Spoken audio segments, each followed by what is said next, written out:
सुरुदेखि नै सरकार सञ्चालनमा केही अप्ठ्यारा त थिए नै, विभिन्न ढङ्गले काममा व्यवधानहरू पनि खडा गरिएकै थिए र खास गरी पछिल्लो 1 वर्षदेखि झन्डै 2/3 सांसदको समर्थन प्राप्त यस सरकारले विभिन्न दलको गठबन्धन सरकारले जस्तो नियति बिहोर्नु पर्यो कामको सन्दर्भमा, एकातिर जनताको उच्च आकांक्षा सम्बोधन गर्नुपर्ने, अर्कोतिर आफ्नै खुट्टामा अल्झिएर अल्मलिए झैँ सरकारले काम गर्नै नपाउने अवस्था सिर्जना भयो।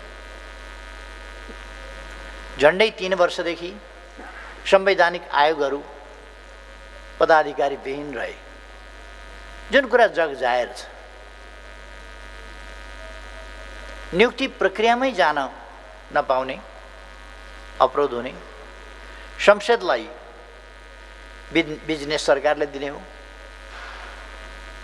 तर 74 फागुन यता संसदमा पेश भएका कैयौं विधेयक हाउसमा छलमलमा लगिएन। बल्ल तल्ल संसदीय समितिमा पुगेका विधेयकहरू अनावश्यक छलफलकै गोलचक्करमा फसिरहेका छन् अथवा ती फसाइन्छन्। सरकारले निर्णयका लागि संसदमा पेश गरेका प्रस्तावहरू समेत निर्णयार्थ प्रस्तुत गरिँदैन। राजदूत खाली छन्, नियुक्ति गर्न दिँदैन। संवैधानिक अङ्गमा केही गरी कसैको सिफारिस गरिहालियो भने, त्यो सम्भव भइहाल्यो भने त्यहाँ कचिङ्गल मचाइन्छ र आफ्नै दलका सदस्यले संसदीय सुनवाई समितिमा नियुक्तिहरू अड्काउँछ। यहाँसम्म कि सनसेट लको रूपमा प्रस्तुत गरिएको राष्ट्रिय प्राथमिकता प्राप्त आयोजनाको शीघ्र निर्माणका लागि मस्यौदा गरिएको विकास सम्बन्धी विधेयक र सार्वजनिक खरिद ऐनलाई संशोधन गर्ने विधेयकलाई समेत अल्मल्याई सार्वजनिक सेवा प्रवाहमा अवरोध पुर्याई विकासको गतिलाई नै अवरोध पुर्याइन्छ। सरकारी निकायका कतिपय कार्यकारी पदमा अनुपयुक्त पात्र अघि सार्ने वा नियुक्ति नै हुन नदिने गरी एक किसिमले भन्ने हो भने समानान्तर सत्ता सञ्चालनको अभ्यास गरिन्छ। यस्तो स्थितिबाट हामी गुज्रिनु पर्यो। सकेसम्म अल्मल्याउन नसके न्यौ खोजेर कामै गर्न नदिने तहमा आफ्नै दलका साथीहरू उत्रिनु एउटा त्यस्तो दुःखपूर्ण स्थिति रह्यो।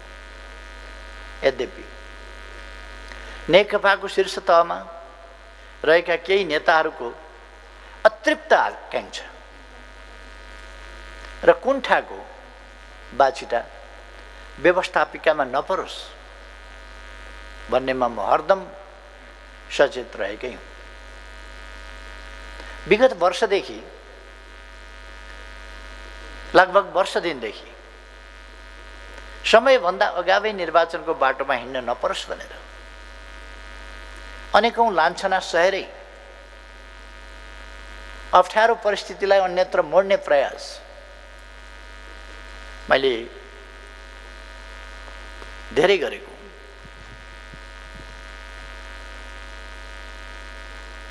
गठबन्धन सरकारको अर्को कुनै समूहले चाहिँ आफ्नो पार्टीका अध्यक्ष एवं प्रधानमन्त्री विरुद्ध अचानक निराधार र झुट्टा फौजदारी अभियोग छापेर देशभरि वितरण गरेर पृथक बाटोबाट सरकारमाथि हमला गर्ने र सकेसम्म विस्थापितै गर्ने, बाटोमा हिँड्न तम्सिरहेका नेताहरूलाई सम्झाउने र स्थितिमा परिवर्तन ल्याउने, स्थितिलाई सकारात्मक बनाउने प्रयास मैले लगातार गरिरहेँ र यो प्रयास गत पुष 5 गते विघटनमा हस्ताक्षर हुनुभन्दा अगाडिसम्म 2 बजेसम्म लगातार गरिरहेँ। प्रतिनिधि सभा विघटन गर्नुभन्दा अघि मैले धेरै पल्ट सोचेँ र विघटन गर्नु नपरोस् भनेर प्रयास पनि गरेँ।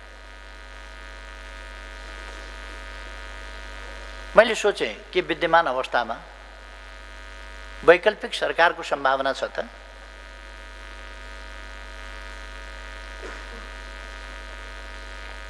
प्रतिनिधि सभाका करिब 64% सदस्यद्वारा समर्थित मात्रै होइन, त्यति संख्या रहेको दलको म निर्विरोध निर्विवाद नेता र सर्वसम्मत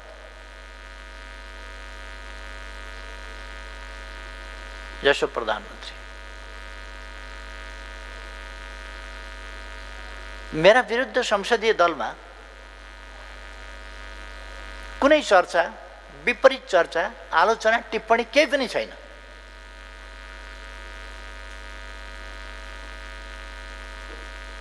पार्टीमा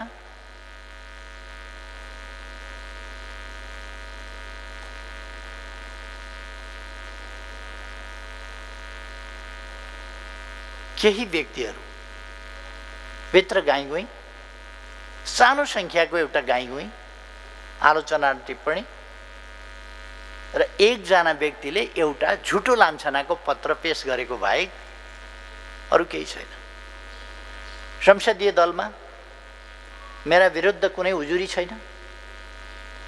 उजुरी नभएको मात्रै होइन, संसदीय दलका सदस्यहरूबाट कुनै समस्या पर्यो अथवा बैठक गरिनु पर्यो भन्ने कुनै माग पनि भएको छैन। त्यस्तो माग संसदीय दलका उपनेता समक्ष पनि आएको छैन। प्रमुख सचेतक, सचेतकसम्म, मुख्य सचेतक, सचेतकसम्म पनि आएको छैन। र दलमा मात्रै होइन, पार्टीभित्र पनि संसदीय दलको नेता बदल्नुपर्छ भन्ने कुनै कुरा उठेको छैन। उठेको भए पनि त्यो सम्भव पनि थिएन। यस्तो अवस्थामा नेकपा भन्दा बाहिरबाट जहाँ 36% जसो संख्या रहन्छ, त्यो संख्या जतिपल्ट गने पनि त्यो 51% त पुग्दैन। 36% भनेको 36% हो। कुनै वैकल्पिक सरकारको कतै सम्भावना छैन।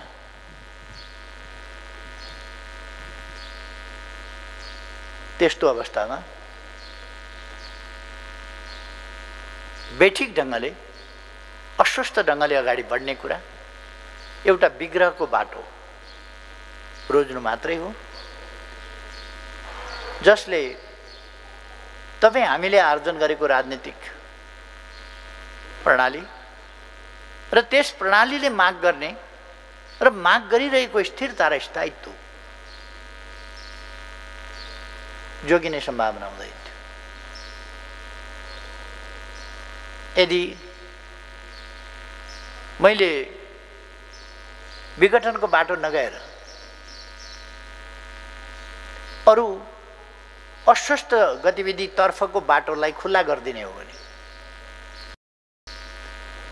एउटा एकीकृत पार्टी नरहने, कसैसँग बहुमत नरहने, विभिन्न समीकरणका खेलहरू सुरु हुने अनेक प्रकारका खेलहरू सुरु हुने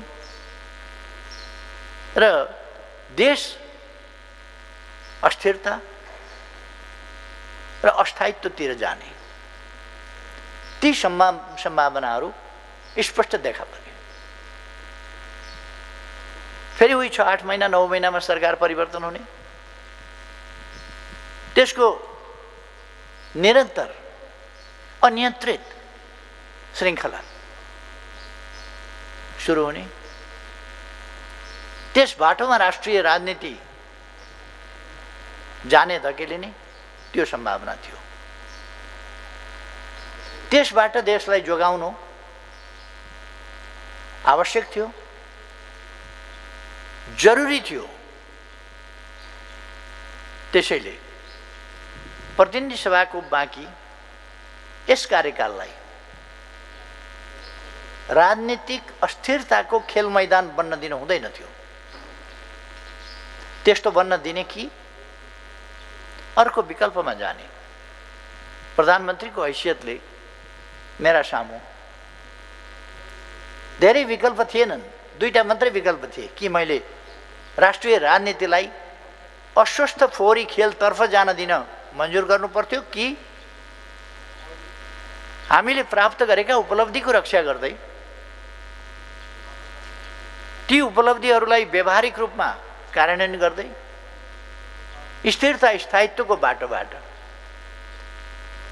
र खास गरी जनताको अभिमतबाट निर्णय गर्ने अँध्यारा कुनाका षड्यन्त्रबाट र केही व्यक्तिका साँठगाँठबाट राष्ट्रिय राजनीति प्रदूषित हुने बाटोतर्फ जान नदिएर जनताको जनमत ताजा जनादेशबाट राष्ट्रिय राजनीतिलाई अगाडि बढाउनु पर्ने आवश्यकता थियो। गत निर्वाचनमा जनतालाई मैले विजयी भएँ भने अथवा मेरो नेतृत्वको गठबन्धनलाई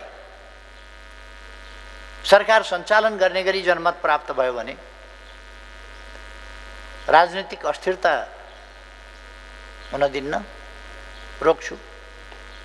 राजनीतिक स्थायित्व कायम गर्दै विकास र समृद्धिको बाटोमा देशलाई अगाडि बढाउँछु भन्ने मेरो प्रतिबद्धता मैले सम्झेँ। अनि विगतमा भएका विश्वास अविश्वास, विभाजन, समीकरण, लेनदेन आदिका अस्वस्थ खेलहरूको एउटा सिलसिला सम्झेँ मैले। त्यसले सिर्जना गर्ने अस्थिरता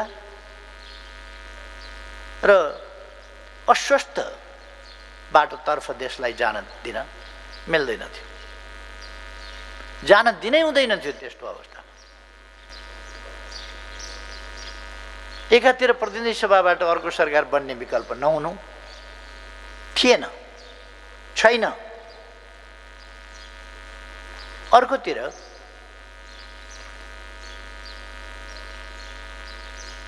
मजबुत सरकारलाई एउटै दलको लगभग 64% मजबुत सरकारलाई आफ्नै दलभित्रका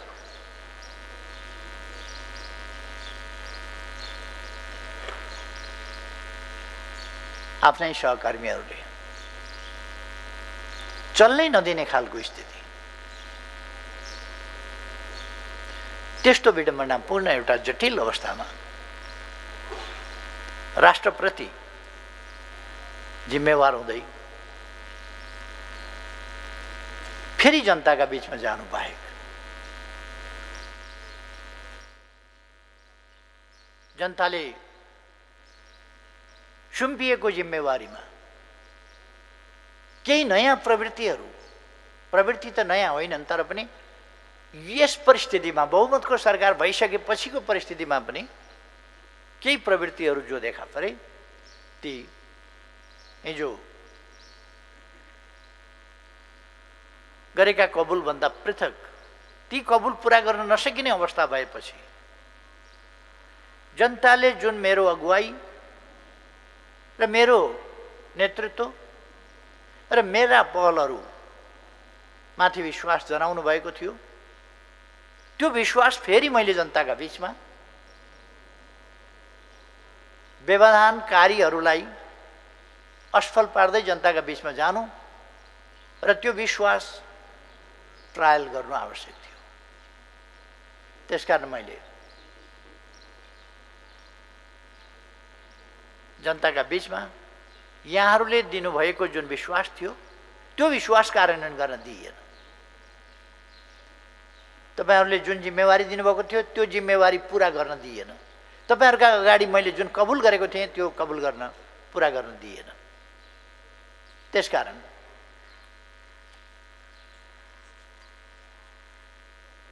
म पुनः जनताका बीचमा जानुपर्छ, ताजा जनादेश पाऊँ भनेर भन्ने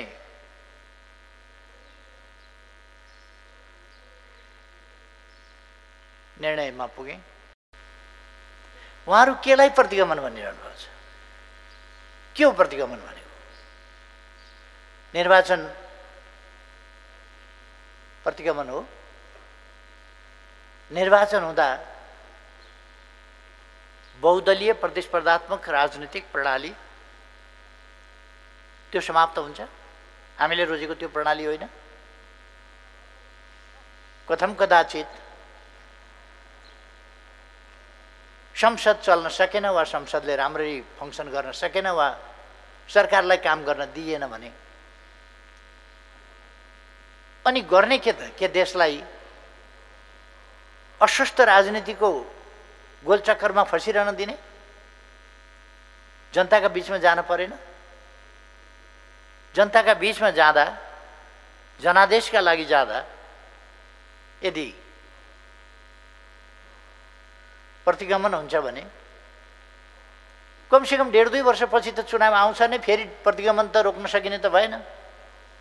हाम्रो प्रणालीले चुनाव त गराउँछ, चुनाव गराउने बित्तिकै प्रतिगमन हुन्छ भने त फेरि प्रतिगमन त हुने नै भयो। निर्वाचनलाई प्रतिगमन भन्नुभएको उहाँहरूले कि केलाई प्रतिगमन भन्नुभएको?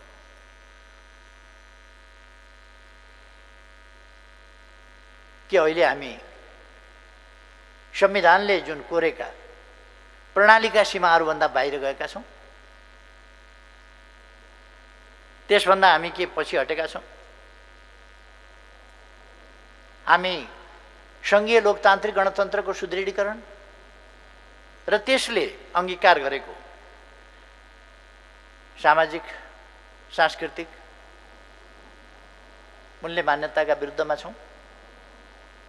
के हामी जनतासँग मत माग्ने र उनीहरूले चुनेका प्रतिनिधिबाट शासन सञ्चालन गर्ने बाटोभन्दा अलग बाटोमा हिँडेका छौँ? कि चुनाव गर्दा अलग बाटोमा हिँडियो? कि मैले अब चुनाव गराउन्न, अब म सधैँ शासनमा बसिरहन्छु भने हल्ला चलाए जस्तै म भन्दैछु वैशाख 17 र 27 गते चुनाव गराउँछु भनेर भनिरहेको छु। निर्वाचन त्यसको तयारीमा लागिराखेको छ, कुनै हालतमा चुनाव गराउँदैन भनेर। उहाँहरू राजनीति गर्नुहुन्छ कि ज्योतिषशास्त्र पढ्नुहुन्छ? जन्मकुण्डली पल्टाउनुहुन्छ कि राजनीति गर्नुहुन्छ? उहाँहरू कस्तो भविष्यवाणी हो उहाँहरूको चुनाव हुँदैन भन्ने?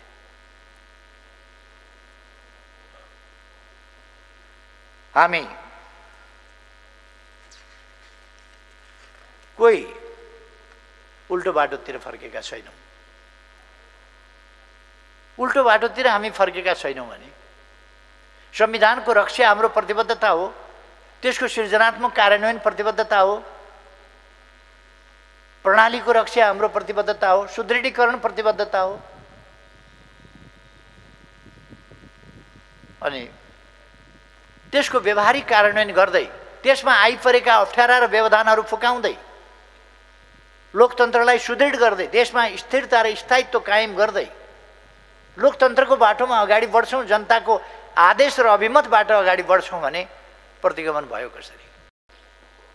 हामीले पहिलो वर्षको कार्यभारलाई राज्यको संरचनागत व्यवस्थापन र समृद्धिको आधार वर्ष मानेका थियौँ। अन्तर्प्रदेश समन्वय, अन्तर्प्रदेश समन्वय परिषद मार्फत संघीयता कार्यान्वयन, सहजीकरण कार्ययोजना कार्यान्वयन गरेका थियौँ। वित्तीय संघीयता कार्यान्वयनका लागि राजस्व बाँडफाँडको विस्तृत आधार र ढाँचा निर्धारण गरेका थियौँ। वित्तीय समीकरण अनुदानको दर, सशर्त अनुदानका आधारहरू, समपूरक र विशेष अनुदान सम्बन्धी आवश्यक कार्यविधि तयार पारेका थियौँ। प्रदेश र स्थानीय तहको घाटा बजेटको व्यवस्थापन, सञ्चित कोषहरू तथा राजस्व बाँडफाँडका विभिन्न कोष सञ्चालन जस्ता प्राविधिक विषयहरूको बिना विवाद टुङ्गो लगाएका थियौँ। हामीले त्यति बेला योजना तथा बजेट, एकीकृत सम्पत्ति कर, आर्थिक न्यायिक समितिको कार्य सञ्चालन, खरिद तथा सार्वजनिक बिल जस्ता विषयमा स्थानीय तहका 51,465 जना पदाधिकारी र कर्मचारीहरूलाई प्रशिक्षित गरेका थियौँ र संघीयताको मान्यता अनुरूप प्रदेश तथा स्थानीय तहहरूका बीचमा हुने कार्यगत पक्षलाई समन्वय गरी एकरूपता कायम गर्न दर्जनौं कार्यविधि, मार्गदर्शन निर्देशिकाहरूको नमुना तयार गरेका थियौँ। थुप्रै नमुना कानुन तयार गरी प्रदेश र स्थानीय तहलाई उपलब्ध गराएका थियौँ। त्यही कारणले अहिले प्रदेश र स्थानीय तह धेरै हदसम्म सक्षम भइसकेका छ। स्मरण गरौँ त, 3 वर्ष अघि संघीयता कार्यान्वयन गर्दै गर्दा सङ्घमा कति मन्त्रालय, कति संवैधानिक निकाय, कति विभाग र विभाग स्तरका कार्यालयहरू, कति अन्य आयोग, सचिवालय सहित कार्यालय कायम हुने भन्नेमै अन्यल थियो। प्रदेश स्तरमा कति मन्त्रालय, प्रदेश सभा सचिवालय र कोष तथा लेखा नियन्त्रक कार्यालय सहितका निर्देशनालयहरूका सङ्ख्या, डिभिजन र कार्यालयहरू कति कायम गर्ने भन्नेमा स्पष्टता थिएन। 753 स्थानीय तहको वर्गीकरण र सङ्गठन संरचना स्वीकृत हुनै बाँकी थियो। त्यस्तो परिस्थितिमा प्रदेश र स्थानीय तहका लागि आवश्यक सङ्गठनात्मक संरचना स्वीकृत गरियो। कर्मचारी समायोजन जस्तो जटिल काम 1 वर्षभित्रै सम्पन्न गरी सङ्घ, प्रदेश र स्थानीय तहमा आवश्यक जनशक्ति व्यवस्थापन गरियो। अहिले यी कामहरू सहजै सम्पन्न भए जस्तो लाग्छ। 3 वर्षपछि आज फर्केर हेर्दा यी विषयमा हामीले सन्तोषजनक उपलब्धि हासिल गरेका छौँ भन्ने लाग्छ।